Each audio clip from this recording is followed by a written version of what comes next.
Hey, did you read Psalms 139 and 22? I got in late.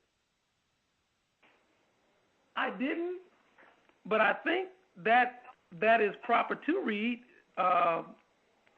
Do you have it, or do you want me to read it? Because, I always go by my Bible. Yeah, I got it. I can read it. Would you please?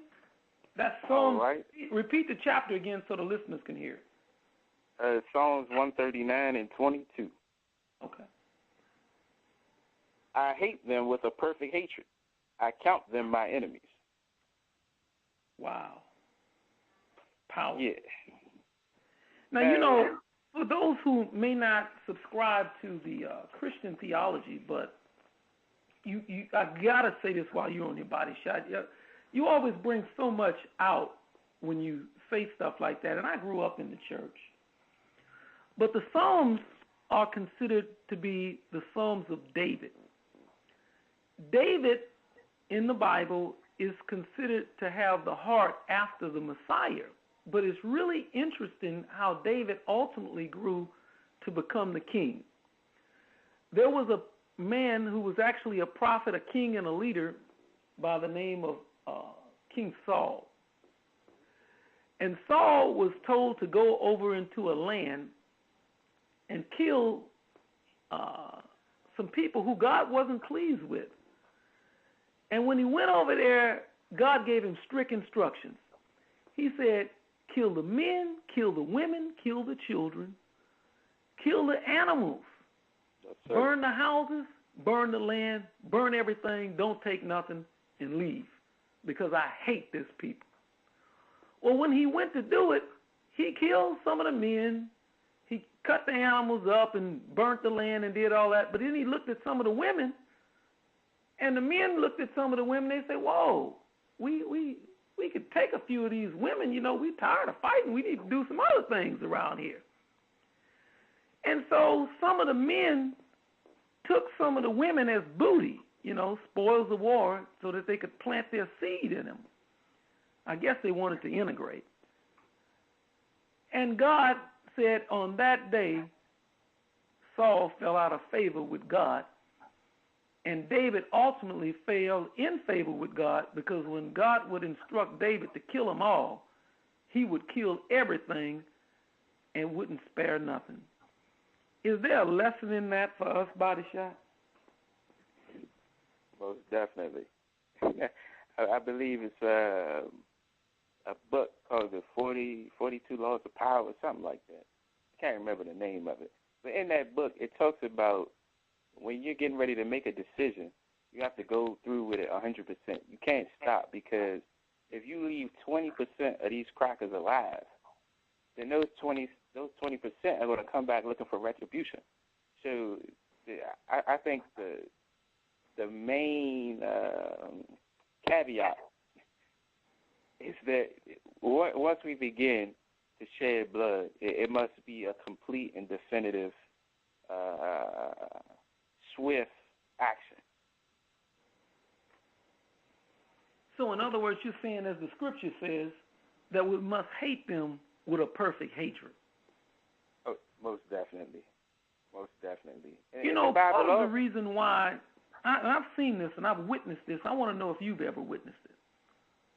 Many of us who come to the movement, whether we be nationalist, Muslim, or other, we come with an agenda.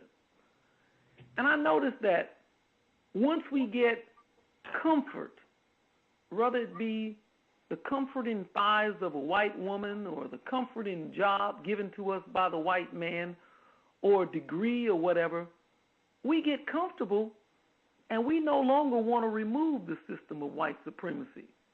We want to try to make it work.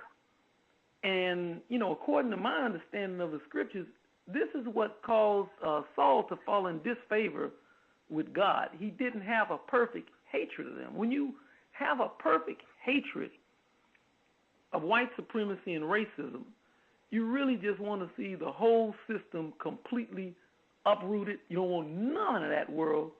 You want to create your own world. Is that what I'm understanding, brother? Yes, sir. And while you were speaking, it brought to mind Dr. Collar when he talks about people want to destroy the spider web. They want to lead a spider. And what will the spider do, Body Shot? You just gonna build another web, man. Hello. And hello. You're right. Go ahead. And we have not fully understood this. I mean, how many times are we gonna go for these tricks, man? Because one thing about whites, and we gotta really dissect this with these so-called liberal whites, is white people always loosen up to get a tighter grip. So the place where you're put in a comfort zone to think that you can live side by side with these crackers is where they're most deadly. They will loosen up on colonialism to get a tighter grip on neo-colonialism. That's right. And you make me think about something else too. And this is for those of us in the movement. And I'm not talking about in a dogmatic manner. Can you see the danger of not teaching our children the wicked history, but yet the truthful history of black and white relationships? It's a recipe for disaster. It really is.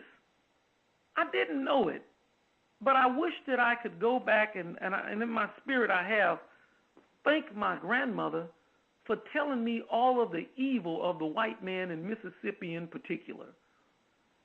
And I really am grateful to her for that. But can you imagine what happens to a young child growing up thinking that white people are just like black people without the divine hate component put in them? Like lambs led to the slaughter. Absolutely. And have you experienced, Body Shot, where even nationalists feel a little hesitant to talk about the Creator's hatred rather than just His love? Oh man, that's Brother Ali, you becoming hard and raw, man. It's relevant. I love it. Most definitely. And it's almost as if they're trying to create some type of utopian type philosophy where it's just daisies and roses and everything is peaches and cream. Not so. Thank you so much, Body Shot, for calling in, brother. I need you to send me a number because I need to talk to you. I want to see about setting up a show. Okay. I appreciate it.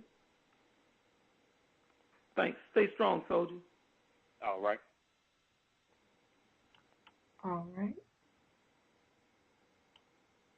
4192, you're live. 4192, Brother Andre, you're live. Oh, Assalamu alaikum, brother. Assalamu alaikum. Alaikum salam, my brother. How you doing? Very well, brother. How about you? I'm doing great, man. Good to hear your voice.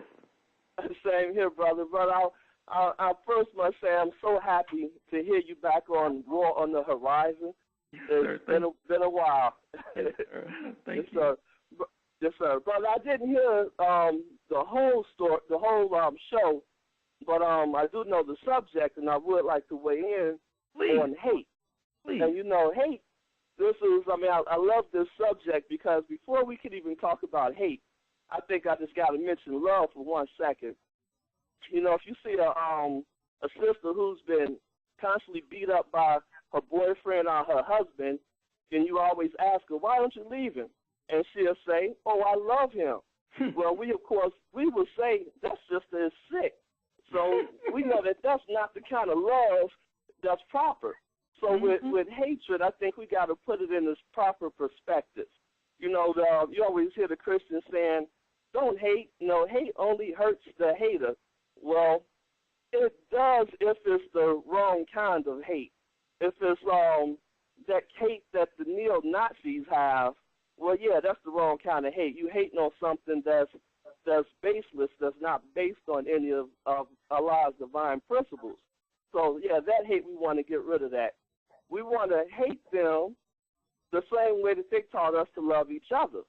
When we see each other, you don't necessarily see a black person, you say, I want to kill that black person just because they're black. At least you don't say that. But but we end up doing that to one another. We move away from each other. We won't do business with each other, and we don't really show each other the proper amount of love. Let's treat white people that way. We don't have to go do drive-bys in their neighborhood. We just got to move away from them and do the opposite to our people, the way that we'll do the same thing to them that they've taught us to do to each other. Wow, that's all we. Yeah, that's all we need to do. And you know, the most honorable Elijah Muhammad taught us through his student, the Honorable Minister Louis Farrakhan, that everything in nature has a natural enemy. And so we're to ask the question, well, who or what is the black man's natural enemy? Our natural enemy is the one that has a history of being our enemy. This, I want to say it, but I ain't going to say it, this white man. Say it, brother, you don't want harass. All right. Well, I'll say like Khaled, the goddamn white man. You know, that's who I want. That's who I think, you know, Allah wants. You know, he wants to get rid of him, sweep him off the planet. He's like, you know, I was looking at the movie The Matrix, and it was saying on it how that there's an organism that it gets in a host, and then it multiplies, and the only way for it to survive is to multiply and destroy the host. Well, that's what our enemy, our natural enemy, has done to us, and that's what he continues to do to us. He gets in amongst us, multiplies, and feeds off of us until he destroys us. So that's pretty much what I want to say about hate, is we got to have that divine hate. And we have to know that it's okay to hate, because nobody asked the Jew, you know, to not hate the Nazi. Nobody would dare say that. So how are you going to tell us to not hate our natural enemy? That's hell with that. Point. So hate him. You know, hate him with that divine hate, not the one where you're sitting in your office punching the walls talking about what you want to do to him. No, get up and do something about it. Move your behind out from amongst them and come and move to around your own people, do business with your own people, and smile when you see another brother or sister. That's right. Give them a good greeting, you know?